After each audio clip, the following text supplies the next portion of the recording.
Ya estamos listos para empezar a conversar abriendo esta semana en este lunes 9 de noviembre junto a Mirna Schindler, recibiendo y estableciendo el contacto hasta ahora con Andrea Moleto. ¿Qué tal, Andrea? Hola, ¿cómo están? Muy bien. Buen día. Y con Cristóbal Belolio. ¿Cómo está, Cristóbal? ¿Qué tal? ¿Cómo están? Buen lunes. Igualmente. Bueno, el lunes, la semana después, ya aparte esta de la semana pasada, que era como que no terminaba nunca, porque yo no sé si tuvieron la impresión de que el día martes de la elección en Estados Unidos terminó el sábado. Sí, Duró varios días. Imagínate. Sí, pero finalmente nos quedamos con una sensación, creo yo, por lo menos hablo por acá, quizás interpreto a mi compañera Andrea Moleto. No creo que ella sea trampista, así que yo creo que la voy a interpretar. Pero lo que me llamó la atención, me pegué largas horas viendo cuando podía esas transmisiones interminables donde el número 253 no cambiaba. Claro. O sea, Biden estuvo pegado, pero cuando se supo que ya había pasado los 270, creo que la palabra que más escuché en las distintas transmisiones que vi fue relief, que es como alivio. Es una sensación como de que se acabó un periodo en el cual el volumen estaba muy alto. El ruido ambiente estaba haciendo difícil pensar bien. No sé si me explico, que va más allá de una cuestión ideológica, que va más allá de sea de izquierda o de derecha, si uno está de acuerdo en lo programático, en lo que los gringos llaman las policies, con uno u otro candidato. Es la estridencia, es el ruido, es eso lo que yo creo que, de alguna manera, como que todo Estados Unidos, no sé si todo Estados Unidos, porque la mitad votó por Trump, ¿cierto? Pero la sensación que me dio a mí fue una sensación como de, qué bueno que esta intensidad beligerante y tramposa, porque es alguien que realmente se quiere más a sí mismo que a las reglas del torneo, por decirlo en clave futbolística, cree que es más importante ganar él que respetar las reglas del juego. Me parece que el hecho de que Trump no se reelija, más que el triunfo de Biden, que podemos seguramente ahora entrar a picar en eso y en la figura de Kamala Harris, yo creo que el hecho de que Trump no siga es un alivio para Estados Unidos y un respiro para el mundo. Sí. Tú, Me Andrea, hago la pregunta nomás, si es que ese alivio, que a mí me pasó lo mismo, es como, qué alivio, o sea, ya, qué bien. Me hago la pregunta si hay en esta necesidad que tenemos a veces de las buenas noticias o de que el mundo va a cambiar tan rápido, etcétera, etcétera. Soy más escéptica en eso y quizás Trump, más que Trump en sí mismo, también representa una estridencia de los tiempos, ¿no? Y esa estridencia llegó para quedarse. Y ahí me refiero con conversaciones que no son complejas, que son en 140 caracteres, que son a través de Twitter, que esta cosa de la media verdad o la derecha mentira ya parece que quedó, o sea, que circula dentro de nuestras redes como parte de la normalidad, entre comillas, esta cosa como de los buenos y los malos, o el pueblo y la élite, como todas estas claves.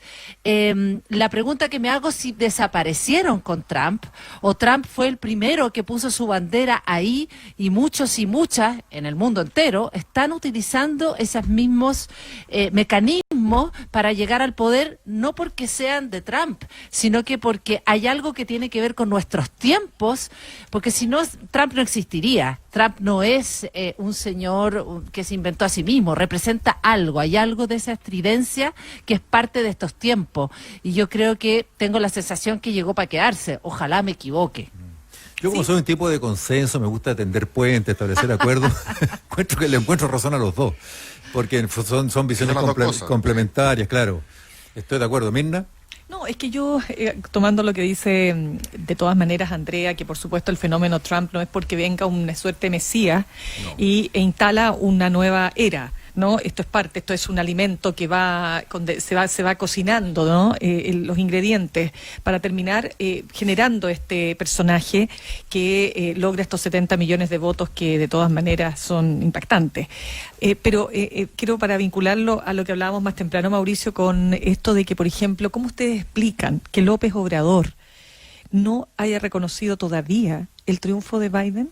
O sea, ¿cómo explican que un hombre que está, se supone que en la otra vereda, ni hablar de Vladimir Putin, no, pero hablemos de López Obrador, el presidente de México, un hombre de centro izquierda, es que ya no sé, bueno, ya es que esto ya de las izquierdas, los centros, ya da lo mismo, porque ya acá estamos hablando de caudillos finalmente, ¿no? Sí, de personajes que se separan de sus propias ideologías de origen porque también se produce un asunto que es más personal, ¿no? Y que no es solo populismo puro en el sentido de lo que la academia enseña del populismo, sino que también el poder va generando, y esto ya es una explicación que yo me doy en materia más psicológica, ¿no? Va generando o va más bien despertando ciertos horrores internos, ciertas oscuridades o matices poco virtuosos en los personajes, ¿no? Me lo pregunto porque en México es que está la escoba, o sea, la gente no entiende, no entiende cómo todavía el presidente de México no reconoce a Joe Biden como el legítimo nuevo presidente de Estados Unidos.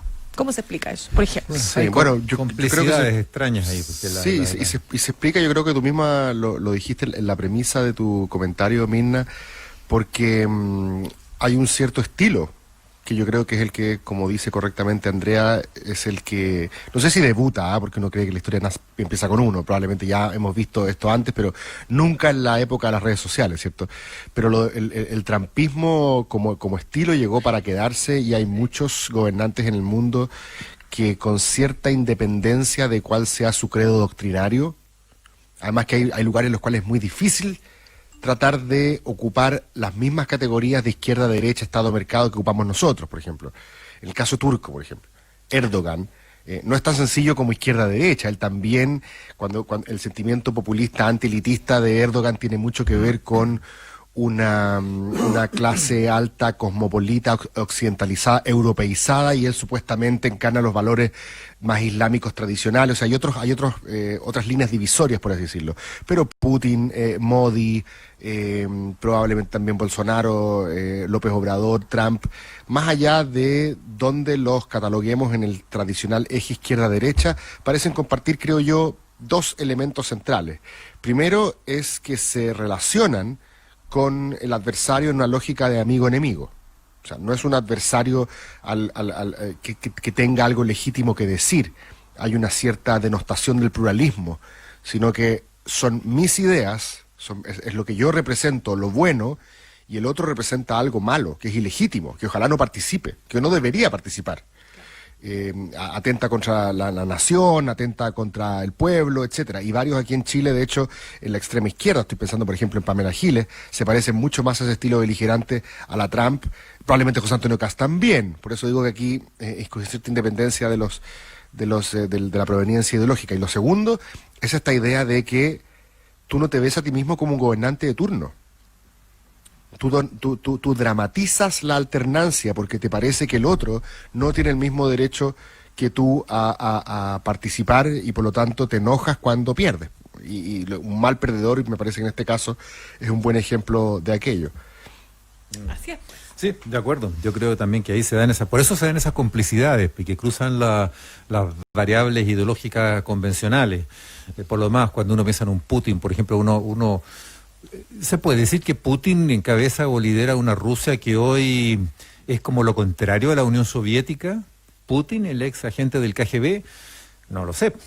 Entonces, estas cosas como que son categorías que no aplican tanto.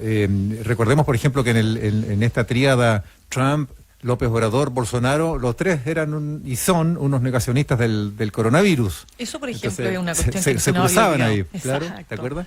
No, bueno, lo que yo creo que es una alerta es que estos perfiles, este tipo de liderazgo, con toda la descripción que hacía tan técnicamente Cristóbal, están ahí a la vuelta de la esquina, están amenazando al mundo, tienen adherentes, porque trabajan con claves que consiguen adherentes, son claves armadas para conseguir adhesión masiva, popular.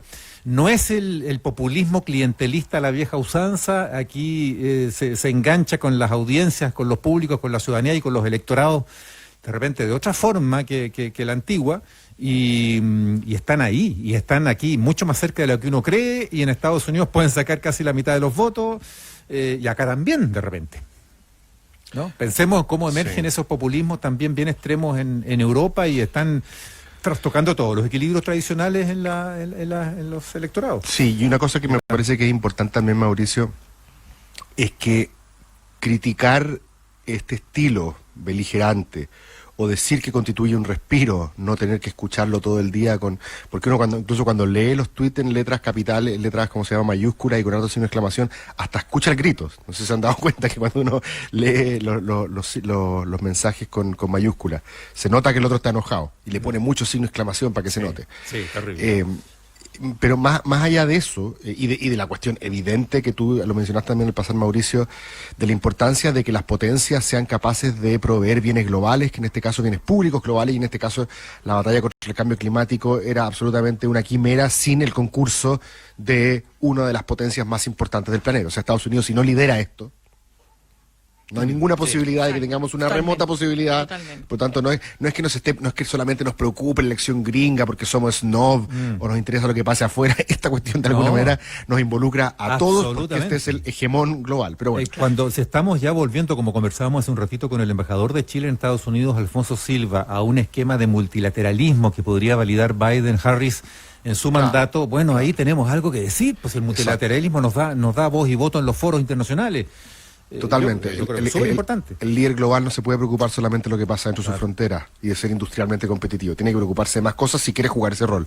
Pero digo que más allá de eso, que parece a esta altura evidente, esto no significa no tomar en serio la crítica que uno podría hacer desde el votante de Trump, ¿cierto? Desde ese medio, desde esos millones de personas que votaron y que votan en todo el mundo por figuras que son capaces de canalizar la rabia de un pueblo que se siente agobiado, amenazado en su estatus. Alguien dirá, bueno, pero es un pueblo blanco, privilegiado, ¿cómo se llama? Que se queja de que a las minorías les den derechos. Sí, en algunos sentidos sí, pero eso provoca ansiedades y temores en todas partes del mundo. Vean lo que ocurrió en el Brexit, vean lo que ocurre acá. Bueno, ¿es la clase trabajadora la que usualmente vota por la izquierda? Bueno, sí, en teoría, pero depende. Hoy día tú vas a La Vega probablemente y haya más ansiedad respecto de lo que puede producir la inmigración. ¿Y quién gana esos votos? ¿Qué le habla a ese mundo que se siente inseguro? Lo habla probablemente la extrema derecha en Chile, en Estados Unidos lo hizo Trump, entonces es importante también tomarse en serio lo que está más allá del ruido, más allá de la estridencia, más allá de la beligerancia, que hay detrás de esa vulnerabilidad, de esa rabia. No, un progresismo además que no ha sabido incluir esos votantes y que se sigue quejando una y otra vez de que gana el Brexit, ganan los Trump, y un progresismo que parece tampoco ajustarse a estos nuevos tiempos, digamos. Un poquito desconectado todavía. O sea, no sacáis nada, no sacáis nada con facho pobrear si no entendí cuál es el trasfondo que está ahí. Vamos a hacer una pausa. Podemos conversar también además del sello que marcaron ahí Biden y Harris en sus discursos, que fueron bien notables el día sábado, sobre todo el de ella. Y ojo que mañana se vota el 10% de retiro de fondos de pensiones. Eso y más para la pauta B, después de esta